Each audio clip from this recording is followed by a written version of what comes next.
So now we're going to get into some problems where you're not given the slope. So you're not given it explicitly, you can't find it on a graph. This one is going to be a little bit like those. We can find it on the graph, there's just a little bit of an extra step for us. But then we're going to get into ones where you actually have to use that slope formula. So this one says graph the line that goes through the points provided, then write the equation of the line. To do that, I need to graph this line because we don't have any other strategy yet other than graphing.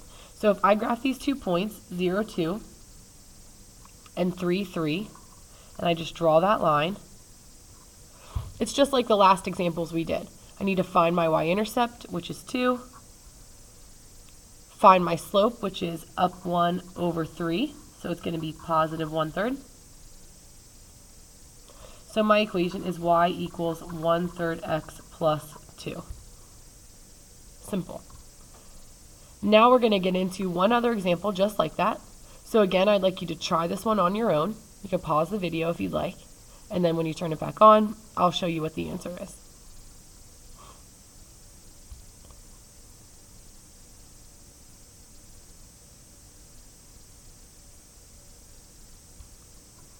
So for this one, I'm going to graph my points. Be very careful because we have some negatives. 0, -4 is down here. -1, +1 is right here. So those are 2 points that people tend to get mixed up.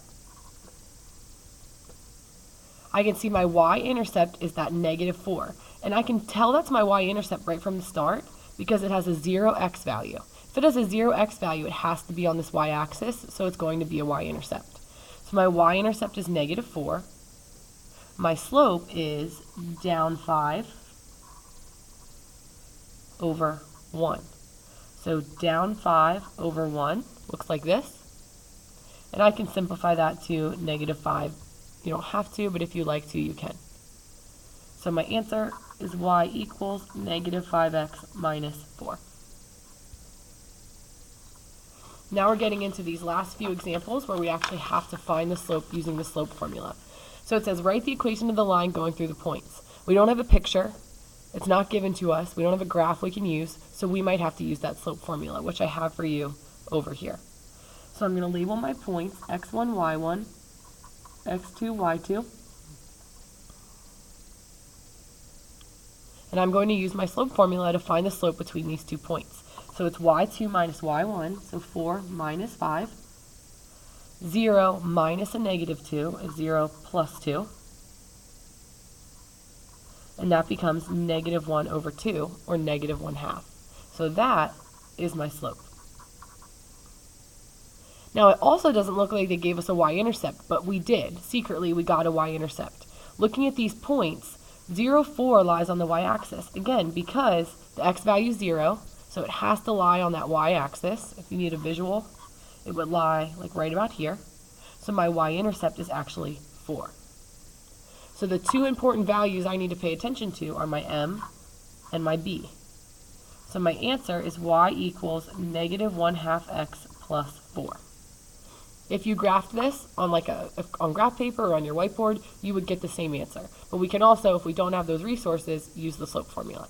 All right, let's look at the next one. It says write the equation of the line going through the given points. We have to be very careful here because I see lots of zeros.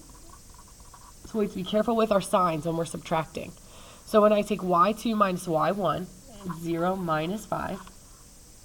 x2 minus x1, 3 minus 0. And that equals -5 over 3. So you just take that fraction, and that is your slope. Now this question's a little tricky. It says which point lies on the y-axis. I see 2 points that kind of seem like they could lie on the y-axis. We have to be really careful when we pick which one. If you need to, just draw a little graph and see where they would lie. 0, 5 would be here. 3, 0 would be over here. So 1 is an x-intercept, 1 is a y-intercept. So hopefully you recognize 0, 5 lies on the y-axis. Because it does have a y value, we know it's a y-intercept. If it was a 0 here, we wouldn't necessarily know that it was a y-intercept.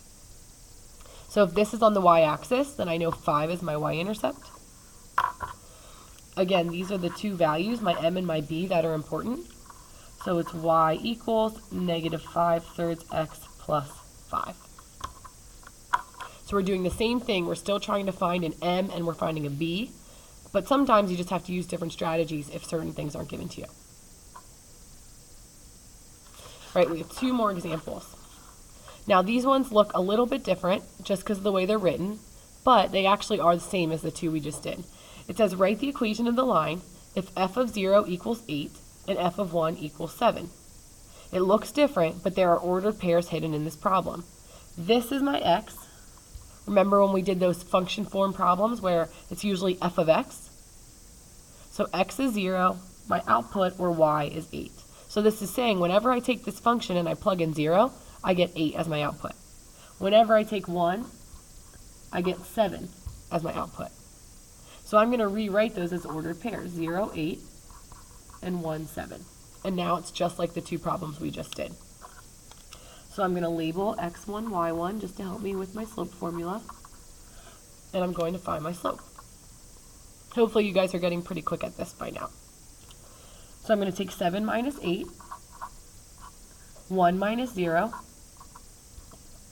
and I get negative 1 over 1, which equals negative 1. So my slope you can write as negative 1 over 1 or just as negative 1. Again, we have to answer this question. Which of these 2 points lies on the y-axis? Hopefully you recognize it would be 0, 8. So my y-intercept would be 8. Remember, we're filling it in slope-intercept form, so we need an m and a b. So it's y equals negative x plus 8. And because the ordered pairs were given to us in function form, we want our equation in function form. Remember, all that means is it takes y and replaces it with f of x. So it's f of x equals negative x plus 8. The last slide is a practice slide for you to try. So again, go ahead and pause the video and try it on your own. And then when you restart it, I'll show you the answer so you can make sure that you did it correctly.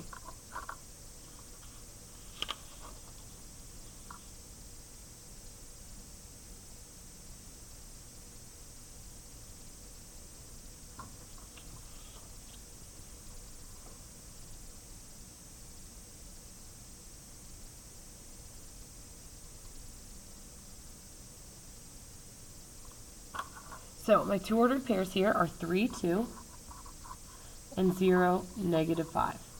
So if I want to find my slope, I'll label my points quick. I take negative 5 minus 2, 0 minus 3. And that's negative 7 over negative 3, which is a positive 7 over 3. If you end up with a negative over a negative, you always want to change that to a positive. So my slope is 7 over 3. It asks me which point lies on the y-axis. That's going to be 0, negative 5. And the y-intercept is going to be negative 5. So my equation is y equals 7/3 x minus 5. And my equation in function form, again, all I'm doing is replacing that y with f of x. So it's the same exact equation. If you wanted to check your answer, you could take this equation and put it in your calculator into y equals and make sure that 3, 2, and 0, negative 5 show up in your table. If they do, chances are that you did it correctly.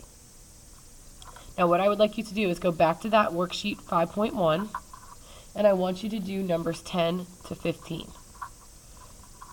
So those are, again, just problems like we just did in the notes. You do not have space on there, so please put it on another piece of paper. When I check your homework on Monday, I want to look and see that you have your answers written on a different piece of paper and you didn't just smush them in that space.